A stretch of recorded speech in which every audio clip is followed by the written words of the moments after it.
Well, good day and welcome. If you're a returning subscriber, welcome back. If you're a new subscriber, welcome to our channel. Craig and Mercy G. I'm Craig, obviously. Anyway, today we went to immigration head office in Manila to do my conversion from a tourist visa to a 13A non-quota immigration married to a Filipino visa, probationary. So, without any further ado, let's get into it. Took us an hour and 20 minutes to get into immigration, Intramuros, and we were there for a total of 3 hours, more or less. So it's been an interesting day. I'm quite impressed with the staff at immigration. Big shout out to them. Yeah, doing a good job. So now I've got to wait 4 weeks, but after 2 weeks, start checking every other day online to see how my application is progressing. So it cost about 11,700 and something. I haven't got the receipt in front of me. 11,700 and something pesos, which I'll do the conversion into Aussie bucks and put it on the screen. When we arrived there, we had to get in the queue. We thought, oh, it's not a very long queue. That's okay. There were a lot of people there. And the guard checks your bag. Yeah, make sure you haven't got anything untoward in your bag. And they give you a little stamp on the wrist, which is rubbed off now. That means you can go out and come back in, because of course we did have to go out, but I'll get to that in a moment. We went straight to the visa information window, which is when you walk in the door, it's straight ahead, straight in front of you. There's a whole bunch of chairs there, and there was a seniors priority, like persons with disabilities and seniors and pregnant women priority line, and there was nobody in it. And I'm a senior, here at least, in this country. I'm a senior, so it went straight up. And I had not filled in my application form at all because I didn't want to make mistakes. So I had 5 blank copies. I had 5 copies, 5 folders of everything that I needed. So I went up there and she looked at the first page. She looked at the letters, the declaration letters. Oh, these are no good. Yeah, you have to get these. So I'd go, and she called on the phone. A lady turned up about 3 minutes later. Follow me. We went out of the building, hence the stamp. Went out of the building, down the street about, 100 metres, behind, into a car park, behind another building. And there's a whole bunch of people there, and they've got photocopiers set up and printers and desks, and And she had the affidavit letters on her computer. She fills them in with your information, prints them out, you sign them, they get stamped and pressed with the seal. And we got 2 copies, because you only need 2 copies of everything, not 5. But take 5 anyway, just in case. Just because it's like that today doesn't mean it'll be like that next week. So back we go. She said, okay, go back to the information window where you were. That's right, we go back there, and we showed the girl, she's looking at it. And we had you've got to have all the papers in the same order as the checklist, and they were. She got to the application form, which is next. You've got to fill this in. 2 copies. No problem. Where can we go to fill that in? Oh, there's a cafe here in the building. Just go around that way. I said, okay. No problem. So I sat down and I filled in 2 copies of the application form, the CGAF version 2, whatever it is. Filled in 2 copies of that. We finished our coffees and our snacks, And we went back to that same window, and she looked at that, and she said, okay, she stamped that, yep, no problem. She got to all the photocopies of the passport. Now on the checklist it says photocopy of your passport bio page and visa entry page, visa stamp page, and or any extension receipts that you have to extend, because they haven't been stamping the passports since the pandemic. They've just been issuing receipts, and you take that along with you when you go and extend. Take your passport and you take the receipt. So I had those 3 pages times 5. And we go back there and she says, oh, you need to photocopy every page in your passport. Now, I did know about the declaration letter, that it would cost 500 each. I read that in a blog, and I'll mention his name here. I did read his blog, and it was very helpful, and pretty much everything he said in his blog. Now, he went in about June or July last year, in the middle of the pandemic and lockdown and all that sort of stuff. So it was about 12 months ago, nearly 12 months ago, and it was nearly word for word what was written in his blog, what happened today.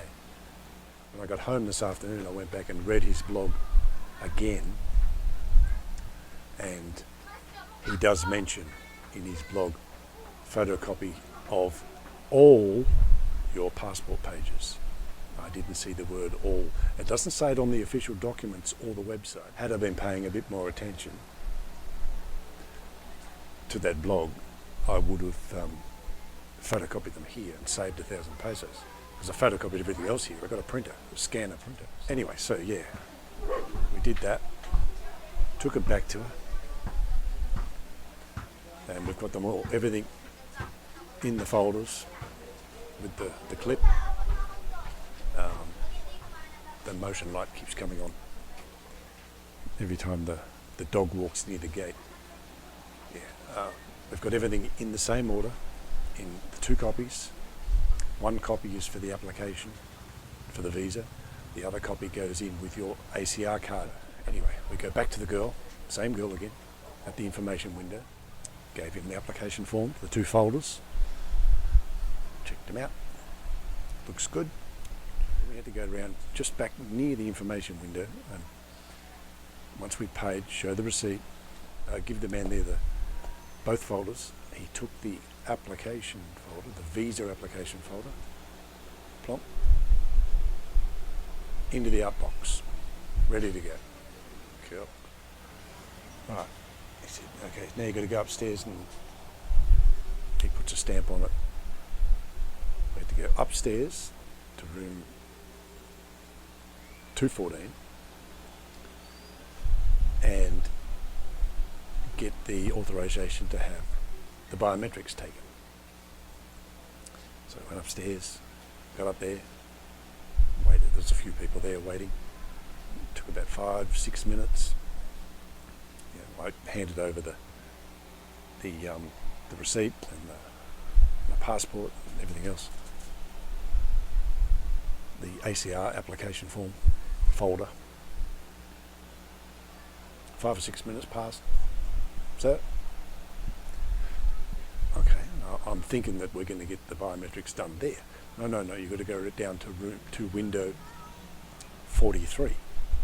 Okay, that's right downstairs again, and right up the far end.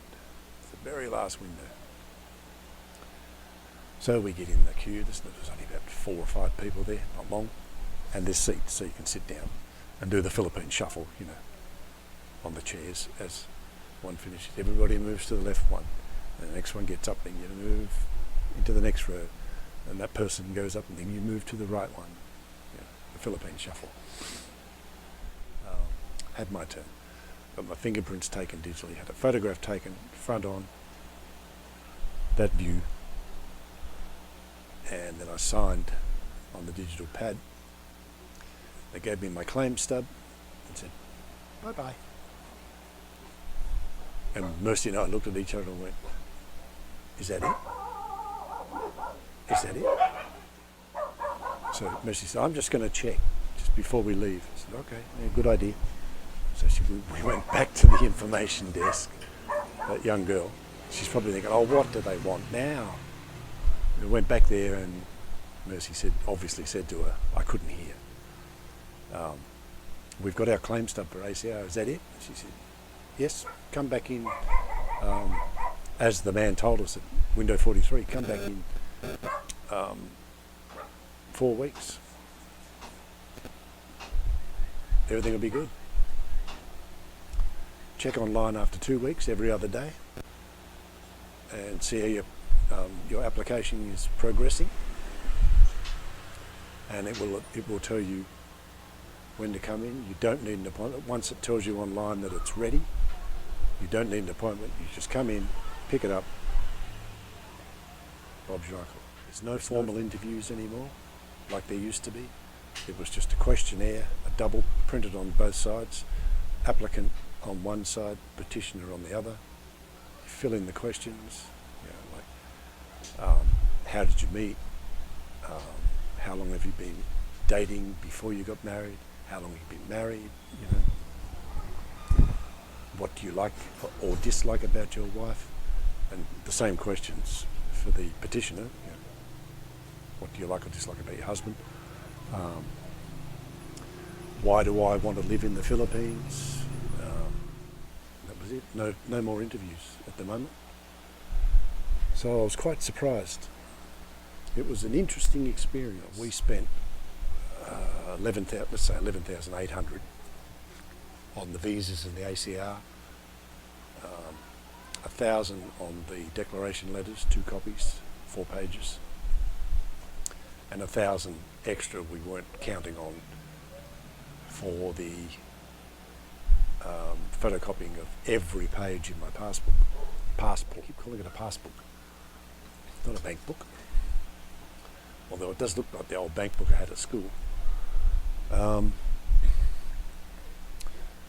So we got, that's 11,000, 12, 13,800, 14,000 roughly. So we saved a big chunk of money by doing it ourselves, and it's not hard. You read the website, you look at the application form, you think, oh man, this doesn't make sense. Or what do they mean here? There was one thing they did pull me up on the application form is there was a row of boxes that you had to write something in with no heading. But somebody hadn't tabulated that document correctly, and the heading was way over there on the left. And those 3 headings were over here, but the box was over here for country of origin. So I'm looking at it, it's like a 20 box line. And I said to Mercy, I don't know what that is, we'll have to ask. And the headings are tiny, probably 4-point font, We said to the guy put a yellow highlighter, and he said, you haven't filled that in. And he said, these ones down here about the children, my children. He said, if you're not filling them in, just put NA. Oh, okay, no problem. NA. He said, but this one here, I said, we don't know what that is. There's no heading. There's a heading above every other box, everywhere, but no heading there. And he went, oh, it's over here. Oh, okay. So, got that sorted out. But yeah, I thoroughly recommend that if anybody is going to go through this,